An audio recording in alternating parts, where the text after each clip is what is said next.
Well, hello there. Welcome back to the Fat and Comfy Station. Well, this isn't a station, it's a channel. But, you know what I mean. Alright, so today we're going to be talking about self-sufficiency. Because, as we all know, or as we all should know, the modern world doesn't give much... Sorry, let me turn off this heater right here. The modern world doesn't give much in the department of self-sufficiency. Everything is given to you, everything is convenient. You essentially need to do nothing but eat, get fat, and be controlled. There is nothing else you can do, or is there? Yes, there is very much. There is very many things that you can do, in fact. For example, people who live in rural, small town areas tend to not have as much convenience as people in big cities. So self-sufficiency becomes really, really important when you are away from all these convenient things. Something that I've been doing recently, I mean, this is something that you all should be doing, but is learning how to take care of your things. So for example, I own a car. And about 10 years ago, I started doing work on my own personal cars. And was going off well until one day my car beat me, as they say. I was stuck on my brake calipers for at least 3 hours. I could not, for the life of me, squeeze the piston inside. So what happened was I needed my cousin to come and help me. And I didn't want to ask. Anyway, point of the story is, I've come back to the mechanics aspect of fixing my own car. It's not really mechanics. Well, it is mechanical, obviously. But it's about self-sufficiency.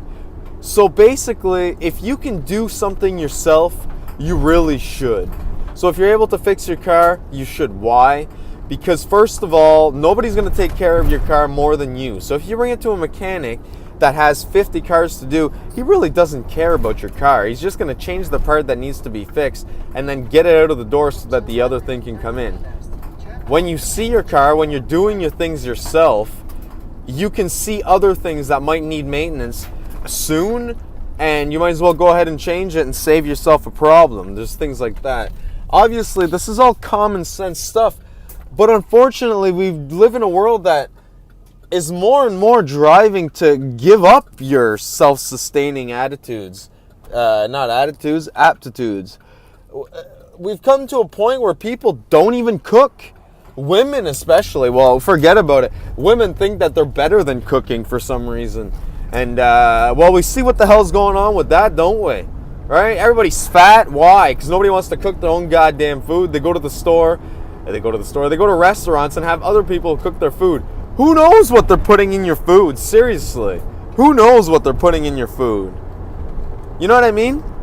And if you like the way something tastes, just try to make a recipe that tastes as good. Or better yet, stop fucking being so addicted to taste. That's another fucking thing. Addiction to taste is probably the worst addiction known to mankind. I think I went over this on the last video, but taste is a very bad thing.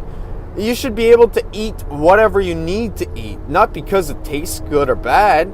This is what sugar's done to us. It's shot our taste buds, and now we can't even eat normal food. We need to eat garbage made in a box. Anything made in a box is not something you want to be eating. If you couldn't self-sustain yourself off of... So basically, you couldn't self-sustain yourself on making boxed food. First of all, you wouldn't be able to do it. You don't have the resources to make boxed foods. What would you do to live? You'd have to have some animals to take care for on a farm. Obviously, you don't have to do this, but this is the logic of what I'm going to here. You'd have to raise your own food. That is by far the most healthiest way to eat. And shockingly enough, cancer is the biggest thing known to man now, when about, 60 years ago, no one even knew what the hell the word meant? Isn't it a coincidence that once we left the control of how we eat to someone else, everybody started becoming sick. Now, is this malicious, or is this just because when people aren't taking care of themselves, there's no love in it? Maybe a little bit of both. But the fact of the matter is if you don't self-sustain yourself, if you don't learn, frankly, how to live on this earth, and you just watch TV and you fucking zombify yourself to the point where all you do is you go to work and you sit in front of the TV for hours on end, and then you repeat the cycle over again, spending your weekends inside, you're not healthy. That does not promote physical health nor mental health. Mental health is probably the biggest one here. And what's another thing of our day? Mental health issues. Well, Jesus Christ, everybody's fucking isolated inside their goddamn towers. You know what I mean? And obviously, I'm like this there. I'm not saying I'm fucking better than any of you. I'm just talking about the goddamn society that we're living in. People are lonelier than they ever been. People are just worse off than they've ever been before. And then we're lied to. Told that we live in the best era of the world. Why? Because I can go buy Chinese shit for $1? How the fuck does that make it a good fucking place to live in? If I'm eating poison on a daily basis, but because I can go get a fucking scrub pad for $1 from a goddamn Chinese store, it's good? What the fuck does that even mean? We've been fucking subverted, people. Take back your power.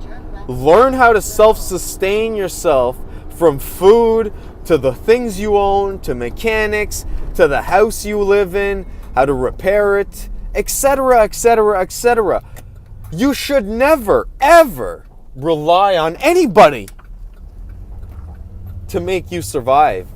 Because one of these days, the world that we live in will not look like it does today. And a lot of fucking people will be up shit's creek without a paddle because they let themselves go. And I know that most people don't know about this stuff. They don't really think about it. But perhaps I can shed some light here with my little rants. And I'll even try to go into some things like when I'm fixing my car, fixing a house or whatever. I'll do things like that as well. But the point of the fact of the matter is, we have to start doing things again. We have to smash our televisions, frankly, because that damn thing is probably the worst thing that's ever been invented. So yeah, I'm done. I don't know if you guys got to this point in the video, but anyway, we'll see you next time.